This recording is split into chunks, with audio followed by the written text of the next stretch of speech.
is this an intestinal failure, first of all? What type of intestinal failure is it? And when we take all her clinical data into consideration, is this patient really a candidate to be weaned off parenteral nutrition?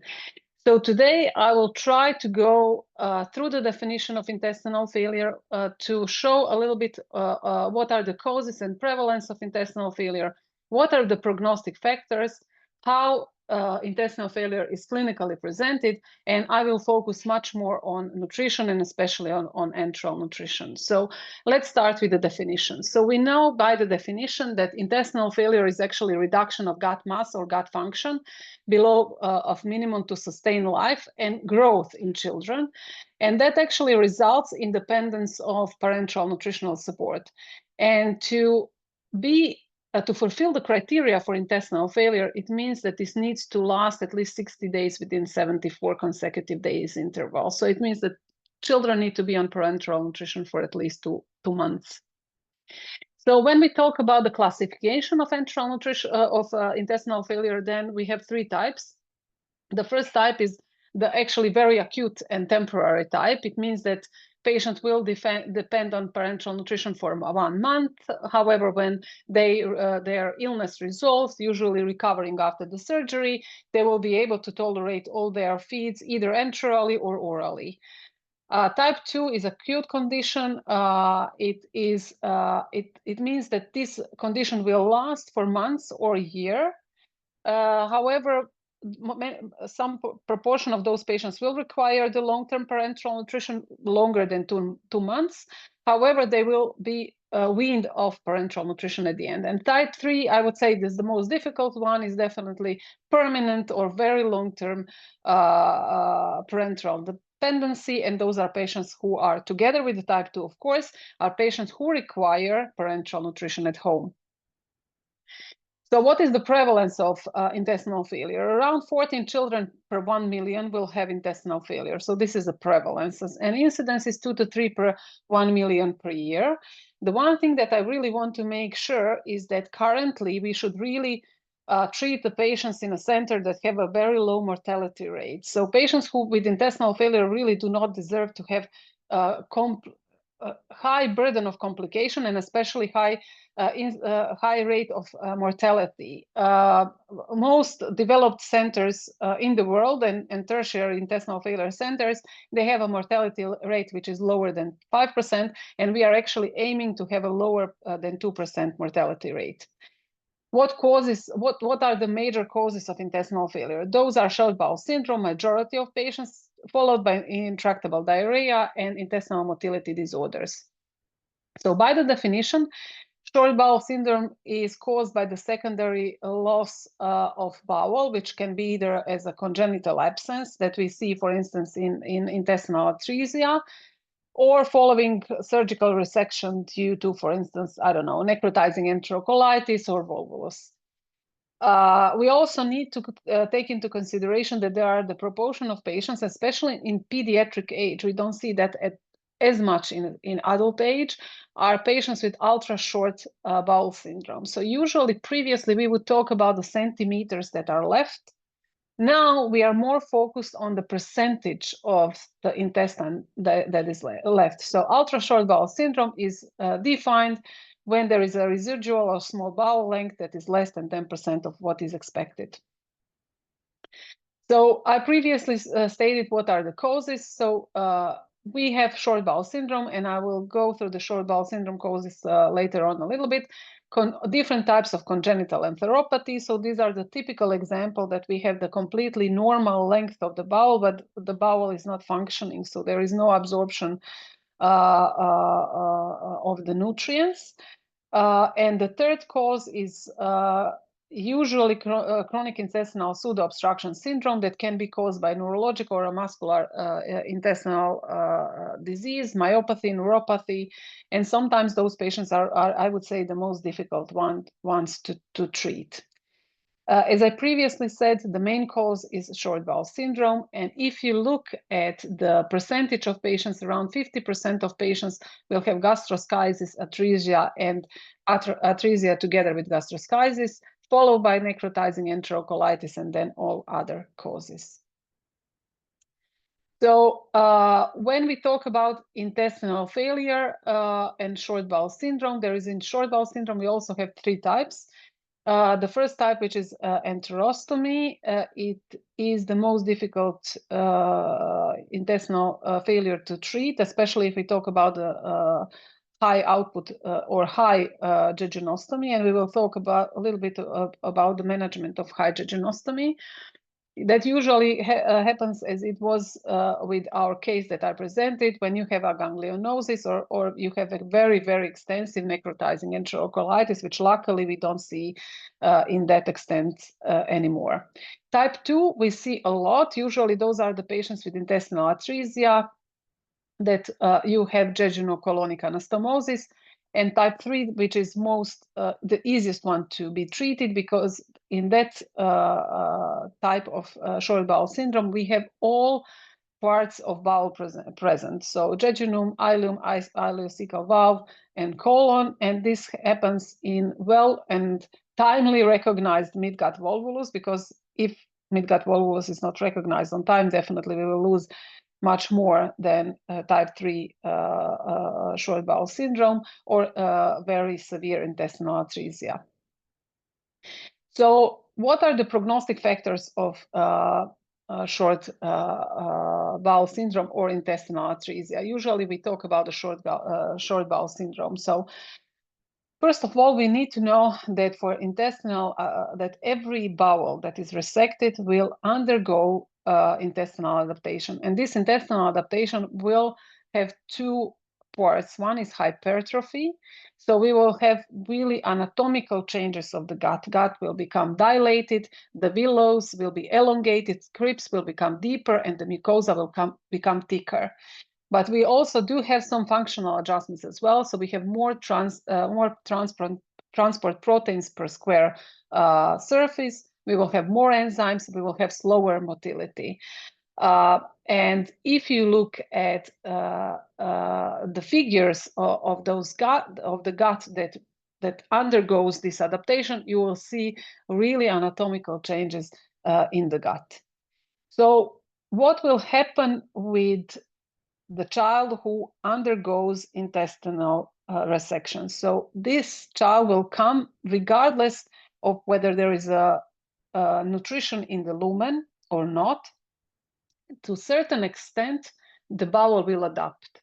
However, the enhanced or more pronounced adaptation we will have in 2 circumstances. One is to assure that the child will receive adequate enteral intake or oral intake. So we will have luminal nutrients that will increase the adaptation process, and we will talk about how it is done on a physiological level.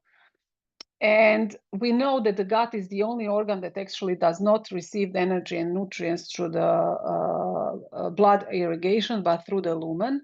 So luminal nutrients are extremely important. And previously, in 2014, we were still talking about hypothetical pharmacological agent, but today we know that we do have an agent and a drug that can help us with it. So what are those factors that are important for the pathophysiology of the short gut syndrome? First of all, this is age. We know that the child is born with around 2 meters of the gut. This will double until the adult age. And we also know that every segment of the bowel is not the same. So you already know that jejunum has a very leaky, tight junctions. We all know that in the proximal 2/3 of the jejunum, most of our micronutrients and micronutrients are absorbed. However, due to these leaky tight junctions, we have a very good absorption, but we also have a very rapid losses of sodium, very rapid losses of hydrogen, very rapid losses of bicarbonates and water. So having a child with a very short gut and having a jejunostomy, it is very difficult to manage with an enteral feeding. Jejunum, on the other hand, has a very low ability for the adaptation. unlike ileum, ileum will completely change and move towards the jejunal function. So if we have an ileum as a remnant gut, ileum, although it is not in a normal full bowel length, the function of the ileum will start to act like a jejunum. It will be able to adapt and absorb all nutrients, micro and micronutrients. So it has a very huge capacity of adaptation. Ileocecal valve, we need to have a break between the small and large intestine, and colon is also important. Sometimes colon is regarded as the least important organ. However, colon has a very huge capacity to absorb water and electrolytes, but if you provide a proper nutrition per oral, you can also increase the energy need, which is produced by the bacteria in the colon. So around 10% of all energies can be given and produced in a colon. So colon has also a very important role. So when we look at the causes of the intestinal failure and the chance that the child be weaned from parenteral nutrition, then the children, although this is the most frequent cause of intestinal failure, is a short bowel syndrome, and children with short gut syndrome actually has the highest probability to be weaned off parenteral nutrition, unlike, for instance, children who have very severe motility disorders that are highly unlikely to be weaned off. And when we look at the data from the studies, you will see that the most important part is the length of the small gut, but also whether the ileocecal valve is present and whether the majority of the colon is intact. So I would just summarize that the positive determinants to be weaned off parenteral nutrition are definitely ileum as a residual segment, at least in some part, ileocecal valve, not only because of the valve that is present, but because we always have at least 1 or 2 centimeters of ileum there, and ileum is together with the cecum are the two parts where natural GLP-2 is secreted. So this is something that is really helpful. If we have colon in continuity, at least majority of a colon in continuity, if the resection happens in an early age, and if the residual of the gut is healthy, which we usually don't see in patients who have very severe intestinal atresia, because in atresia you have very dilated bowel loops and the motility is compromised.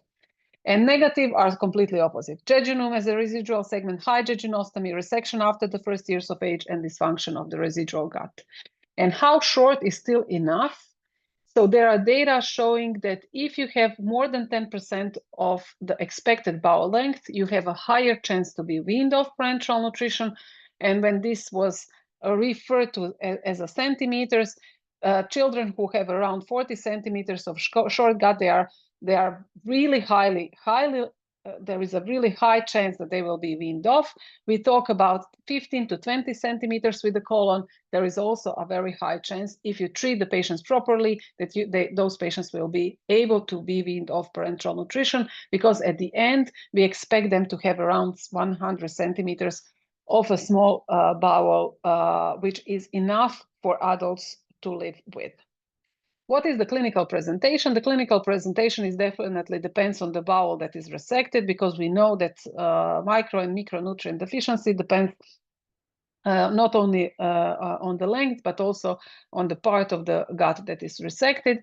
And when we talk in general on the different clinical presentations, those clinical presentations are really can affect many of our organ systems, not only gastrointestinal system. Of course, when we talk about, as a gastroenterologist, we first clinical presentation we see is a malnutrition and dehydration. If the intestinal failure is not managed properly, those children will have oral aversion, they would have liver disease, intestinal failure associated liver disease, they will have a motility problems, sometimes they will have small intestinal bacterial overgrowth, galactosidosis, and I will talk a little bit about it later on. So what is the clinical presentation? So we can divide the clinical presentation into 3 phases. The first phase is an early phase. It happens right after the resection. It lasts for a couple of weeks, and the bowel at that stage is extremely in the state of unadjustment. So we will have very huge losses of water and electrolytes, and in that period you will need to change parenteral nutrition almost on a daily basis, because the children will lose a lot of water and a lot of electrolytes, and this is the phase that is quite difficult to manage. Afterwards, we have an intermediate phase, and this intermediate phase is actually the phase of adaptation. After that intermediate phase, some of our patients will be weaned off parenteral nutrition, and some patients will enter the late stage and late phase, meaning that many of them will, not many, but certain percentage of patients will depend on parenteral nutrition for years, and we really need to do our best completely to decrease the chance that the patient will have a complication. So we know that after the resection we have a reduced absorptive area. Therefore we have a malabsorption. We have a motility problem, because sometimes we will have very fast motility because we don't have adequate signaling between the large, small gut and stomach, for instance. So many of those pathophysiological pathways that we usually have when we have a long gut are missing, because the cells that are secreting those hormones are missing. So actually the stomach and the large intestine and small intestine are not in a very good way of communication. If we have the resection of the terminal ileum, which we usually do have, we will have loss of bile salts. We are not going to have the ileocecal valve. In many of those patients, we will have a small small intestinal bacterial overgrowth that will cause the steatorrhea and at the end malabsorption.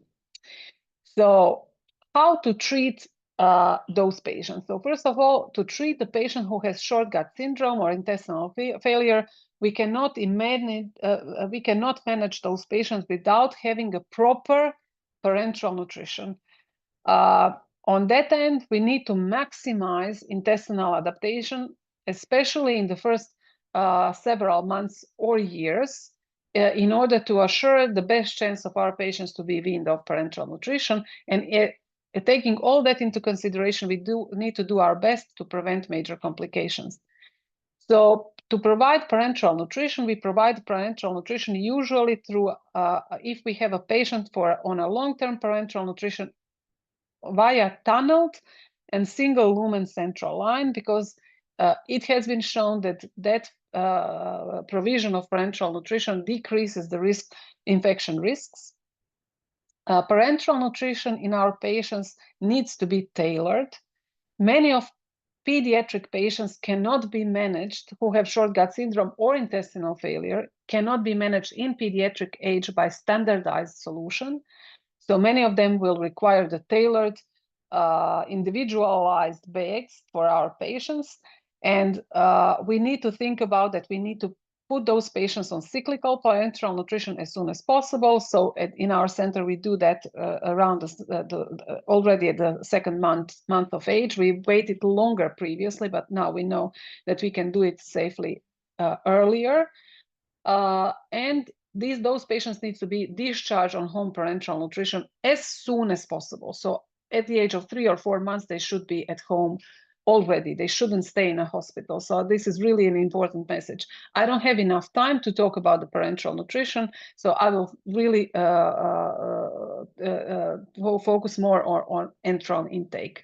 Adaptation is promoted by enteral nutrition, as I already said, but we shouldn't forget the drugs and surgical complications. So I already presented this slide, and I said to you that enteral autonomy cannot be achieved without proper enteral nutrition. This is needed because the luminal nutrients have several very important factors to contribute to the adaptation. Once we know that luminal nutrients or peroral intake of food, which is the most physiological way, will surge and increase the secretion of saliva, of bile, total bile, not bile acids, but total bile, and pancreatic secretion. They will also increase the blood irrigation through the intestine. But nevertheless, they will also increase the surge of trophic hormones and factors in the lumen that will increase per se bowel adaptation. So when we talk about the type of enteral or oral intake in patients who have short gut syndrome, first of all, we always think about their role. The role is, of course, to decrease the parenteral nutrition as much as you can, so to promote intestinal adaptation and to promote intake of calories and nutrients via orally or enterally if needed. We recommend always to use gut into a maximum extent. What does it mean? It means that sometimes overfeeding is also not good. So sometimes you try to push and give as much oral feeding as you want, and sometimes those children have an oral aversion, so they really don't want to eat. But sometimes those children are extremely hungry, so they will try to eat everything, and especially they will try to drink a lot of water.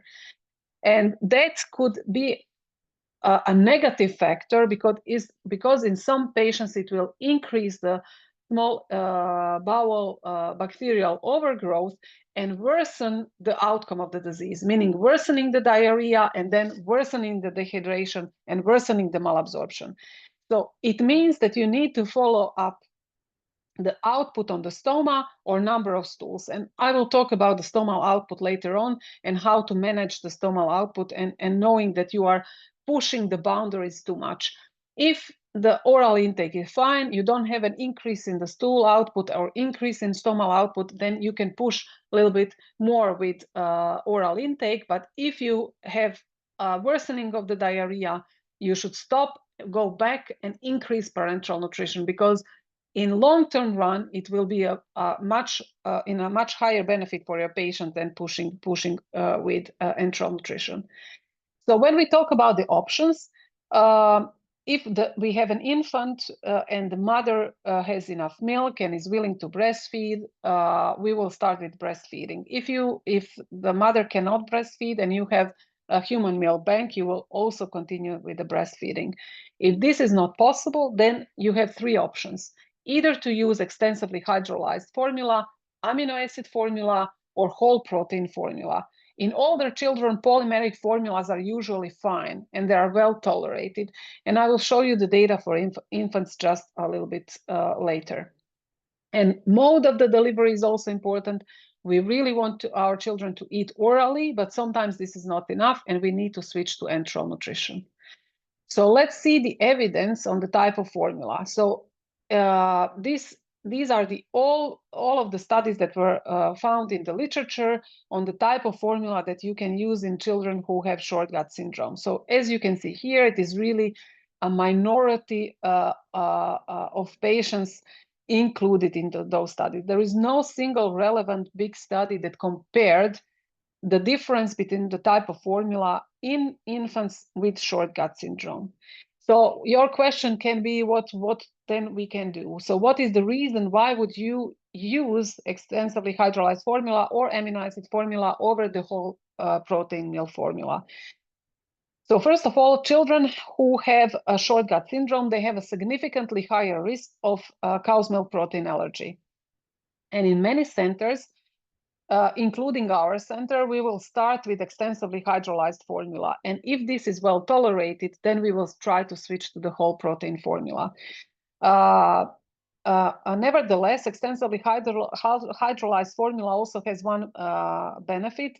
They have around 30% of all lipids in the form of medium chain triglycerides that do not require bile to be absorbed. So starting with the extensively hydrolyzed formula, we are hitting, I would say, two benefits. But once more, there are no clear data that any of those formulas are more efficacious than others. It really depends in the center where you work on the type of formula that you will use. So I would state once more, majority of centers, including ours, will start with extensively hydrolyzed formula in infants. How to treat and how to provide enteral nutrition, whether you are going to do it continuously, boluses, orally, orally as much as possible. So previously, in the last 10 years, our paradigm shifted to more towards the oral feeding and supporting with enteral nutrition only when needed, just to decrease the chance that you will overfeed the gut. So we know that the boluses are more physiological. They have more physiological hormonal surge and gut bladder emptying, which is important to decrease the chance of intestinal failure-associated liver disease.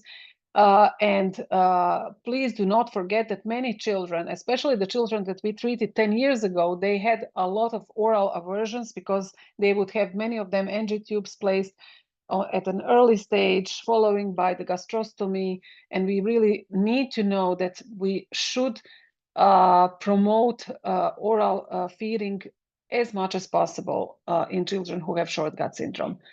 Nevertheless, continuous feeding also has some benefits. It has a better utilization in the surface that is reduced, which is in short gut syndrome.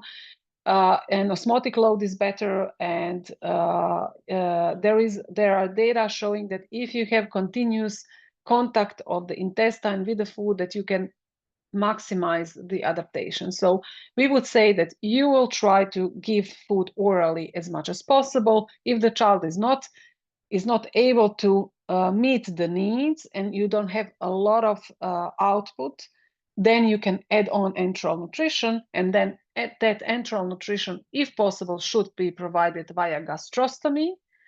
And currently it is better to provide it during the night in order to make children eat more orally during the day.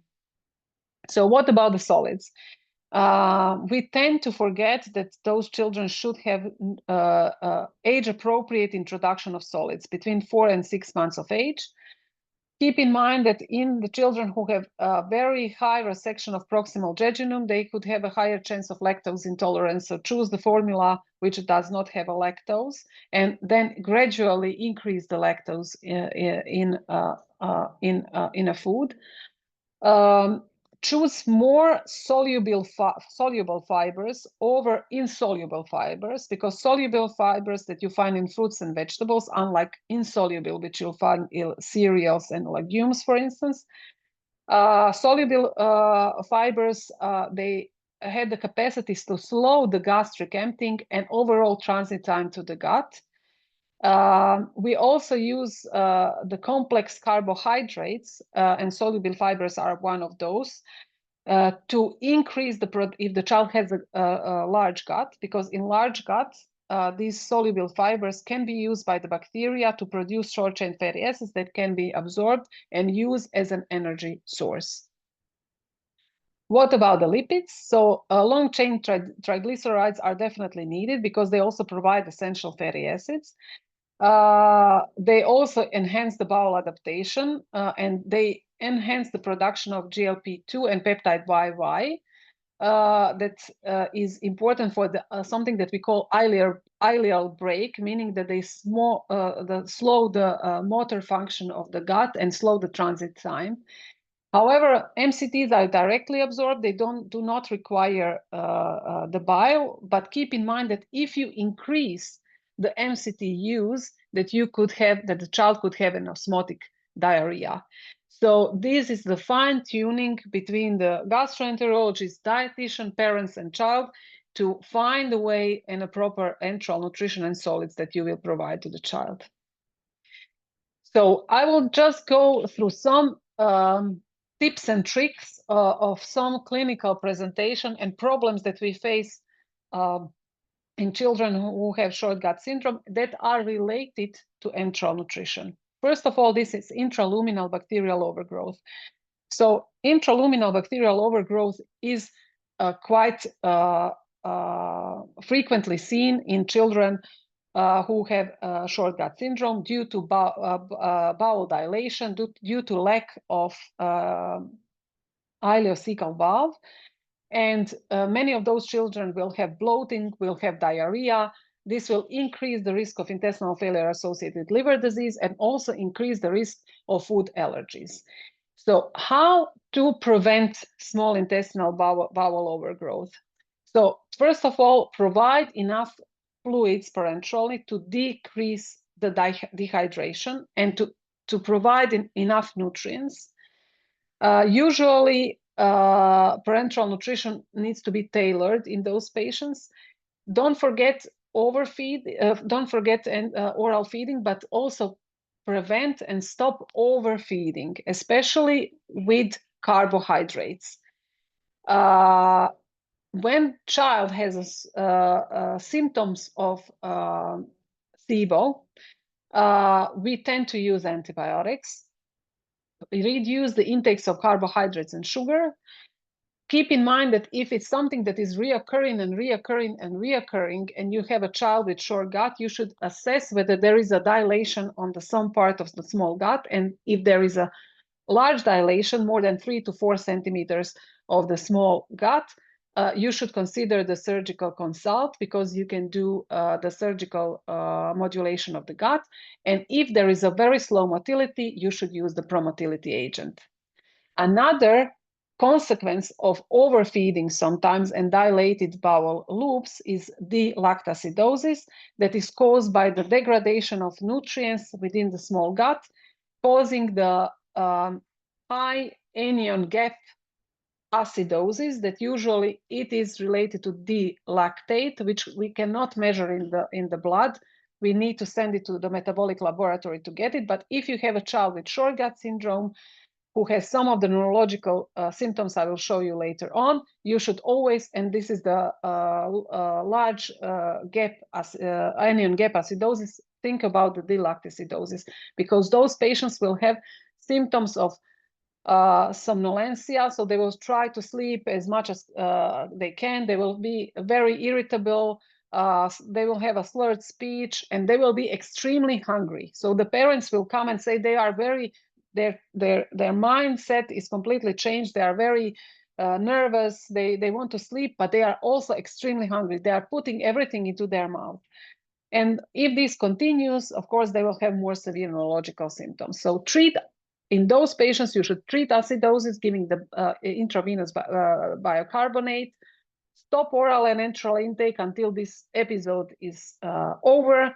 Correct electrolyte disbalance, and especially potassium, if it is there, and provide adequate parenteral nutrition. And if the child has the symptoms of small intestinal bacterial overgrowth, treat SIBO as well.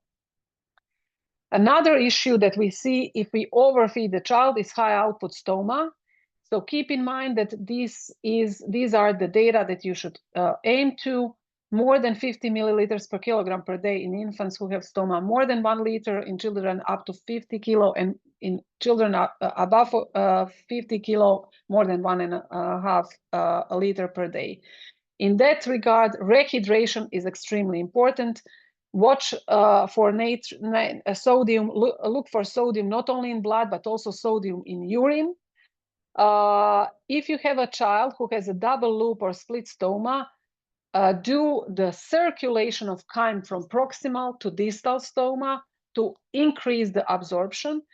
Restrict oral intake of water, and provide something that we have hyperosmotic oral rehydration solution, meaning that the sodium is quite high, is 90 millimoles per liter. And if it's not working, stop, really decrease the oral intake of fluid and increase the intake of fluid parenterally. Sometimes you will need PPI, loperamide, and somatostatin analog. Regarding the drug therapy, I already talked about it. If you don't have an ileum, you will need a cholestyramine. To prevent bacterial overgrowth, you will need antibiotics. And today we talk a lot about the GLP-2 analog. We have clear data that GLP is working for the adaptation. So this is a randomized control trial showing that the larger dose of teduglutide is increasing the absorption, not only in adults, but in children as well. And we have seen that in our registry that we have for short gut syndrome in Europe, and these are the data that will soon be published. And I would like to end up with a case that I started with. She was discharged home after 3 months that she was in hospital. So for the first 3 years, she was on home parenteral nutrition that was tailored enteral nutrition. She had completely normalization of her liver enzymes and liver function.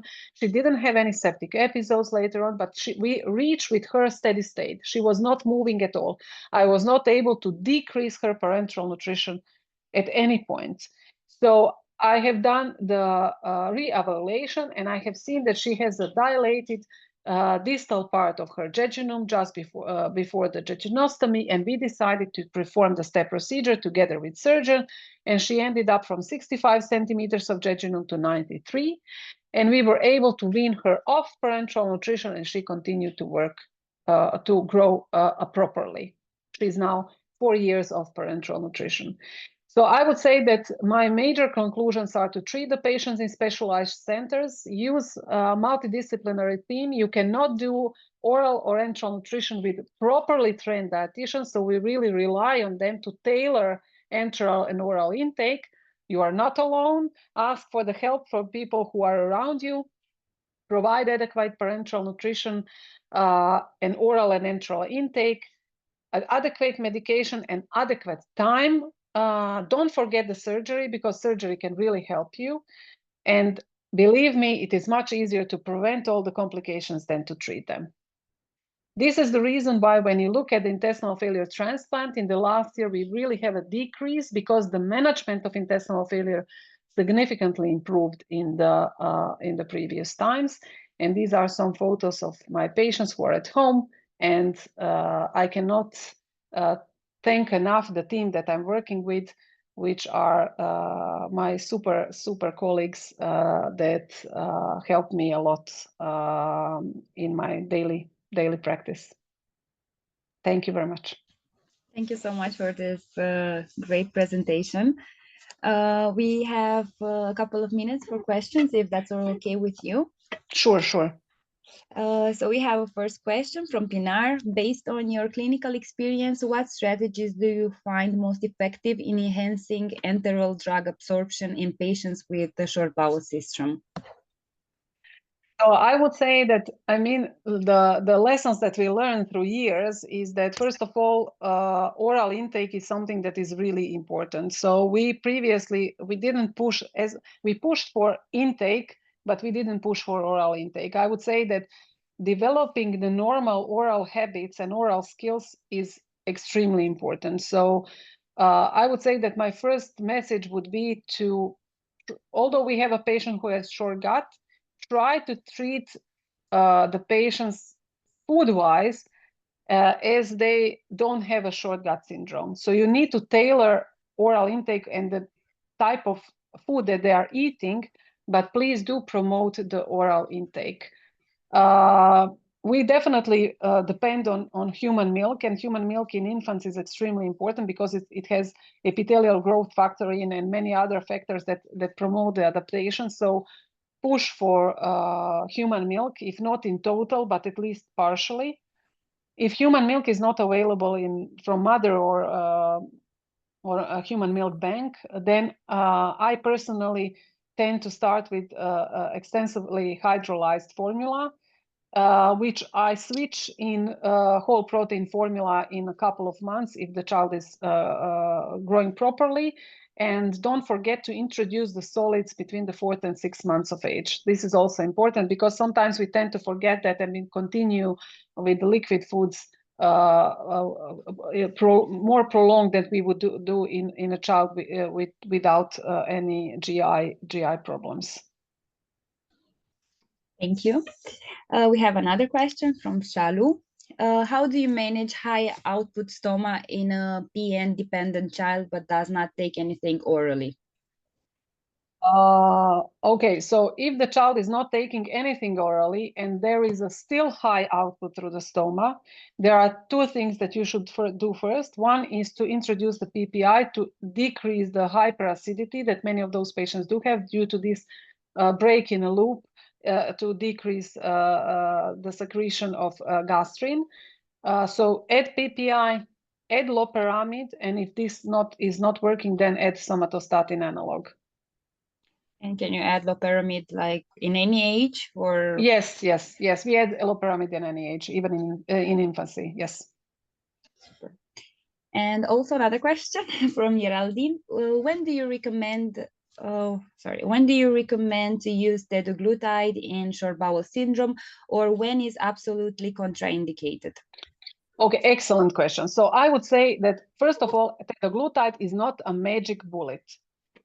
I think that everyone needs to know that. I have seen many patients that were placed on the teduglutide without having proper parenteral nutrition. So treatment of child with short gut syndrome is parenteral nutrition. And if the child is dependent on parenteral nutrition, we can try with teduglutide. Teduglutide is registered from infancy until later on. So teduglutide has, if you see that the child is not, that you are not succeeding, that there is no chance that you will be able to wean a child from parenteral nutrition, then you can introduce the teduglutide. Keep in mind that, first of all, teduglutide is extremely expensive. It's extremely expensive. So what do we want to achieve? We want to achieve that the child is PN free, or if the child has a very high needs for parenteral nutrition, so meaning that you cannot decrease the number of hours per day of parenteral nutrition, teduglutide will help. But if you have a child who is at home parenteral nutrition, you introduce the teduglutide, and teduglutide help you to decrease the volume of parenteral nutrition, but the child still needs parenteral nutrition on a daily basis, but not for instance 11 hours but 10 hours. It is really not something that I would say statistically it is a good outcome, but clinically it's not a good outcome, because you have huge amount of money that you are spending and you are actually not getting something that you want to get. So first of all, parenteral nutrition is important. If the child is dependent on parenteral nutrition and you see in 3-4 months you are not able to wean the child off, especially if the child does not have a terminal ileum or the child has a very short gut syndrome, definitely those are the patients that you should try if you have the possibility to try teduglutide. In our legislation, after 3 months, we see whether teduglutide is working or not, and then we decide whether we will continue the treatment or we will stop the treatment, or maybe introduce the teduglutide sometimes later on in the disease course. So keep in mind that teduglutide is not a magic bullet. I presented you the data from the randomized control trial, but primarily outcome was decrease in PN for 20%. So it is not very highly unreachable goal. So sometimes keep your eyes open for the outcomes that are of the study. So when I present it as a graph, it looks very good. But when I tell you that the primarily outcome was 20% of reduction of parenteral nutrition, you can tell me, okay, Eva, I really don't think this is a big deal. I would say that I have very good experience with teduglutide. Some of my patients were weaned off parenteral nutrition thanks to teduglutide, because those were the patients that I completely reached with them the adaptation, and I was not able to do anything else. And when the teduglutide became available, we introduced the teduglutide, and patients were weaned off parenteral nutrition. And some of them are also now weaned from teduglutide as well, which is a very, very good outcome. But as for everything in medicine, 1 and 1 are not 2. So, and every child with short gut syndrome is different. I would say if you see in 3 to 4 months that the child is dependent on parenteral nutrition, if you see that the child has very short gut syndrome, those are the patients who will definitely benefit from teduglutide. Patients with high output stoma and very high losses, they will benefit from teduglutide. And also be vigilant during the treatment course. If there is no significant improvement, keep in mind that the child needs to put subcutaneously still on the daily basis the drug, so it's painful. So if you don't see very significant improvement, you can stop the treatment and then wait a little bit and see what are whether there are other options that you can do, maybe surgery, and after that decide whether you will reintroduce the teduglutide again. Thank you. Also from Anne-Marie, thank you for this excellent presentation. In your clinical practice, do you find clonidine a useful drug in short gut syndrome to decrease GI motility? And also, what is your opinion on blenderized diet in children who are gastrostomy fed in short gut? So clonidine is not available for me, so I haven't used it. It is a recommendation to use it for some certain patients, but I personally don't have any experience with the drug.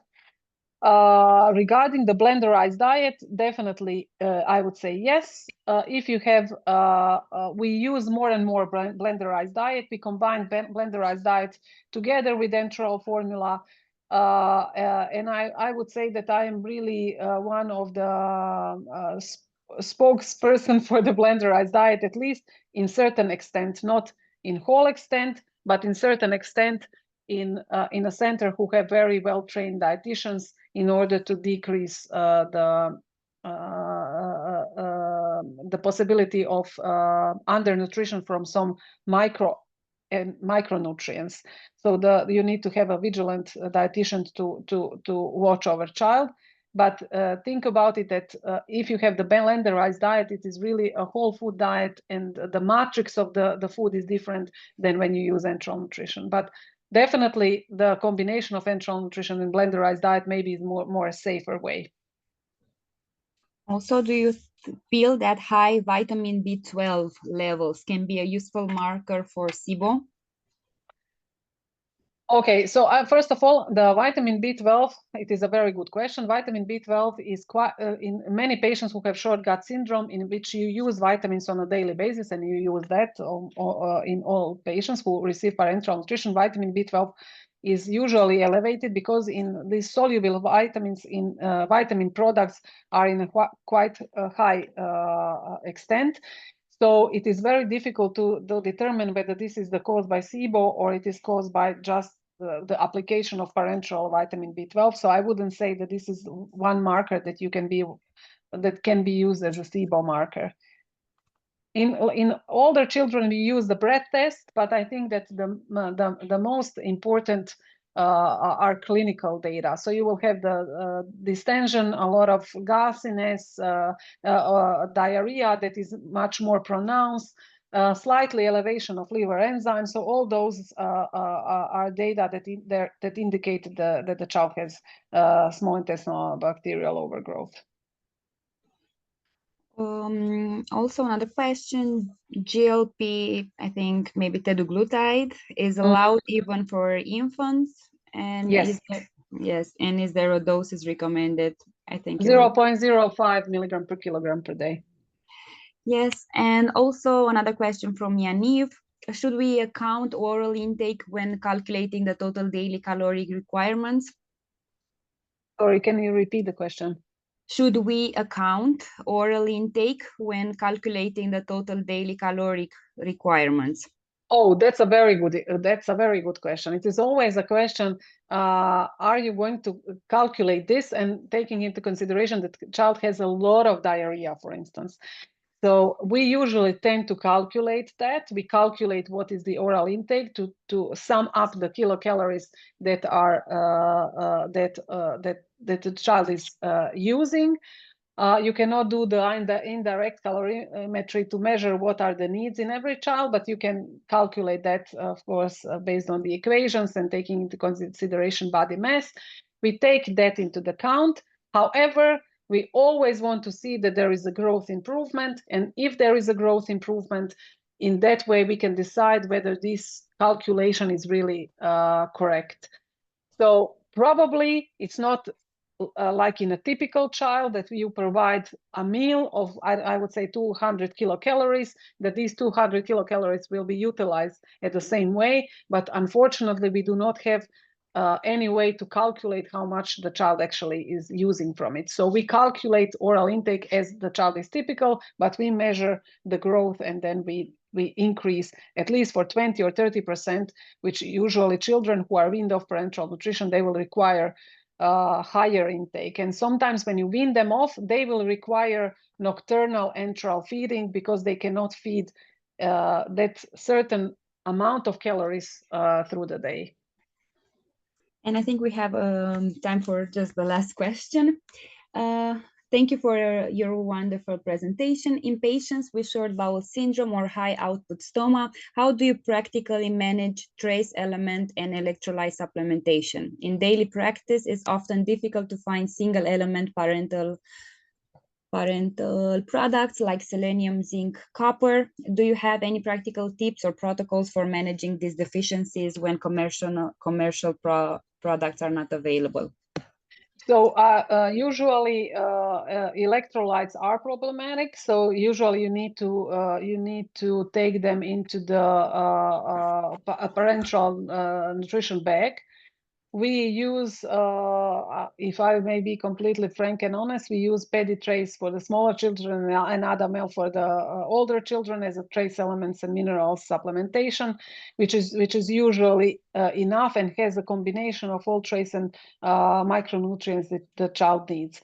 With the high output stoma, high jejunostomy, without having that given parenteral, it would be very, very difficult to provide it orally or enterally. Keep in mind that it is the same with drugs, but keep in mind that majority of minerals and trace elements are absorbed in distal duodenum and proximal jejunum. So sometimes slowing down the transit time and providing these elements orally can also help. But anyhow, if the output is very high, it is very, very difficult to provide it orally. You usually need to provide it parenterally.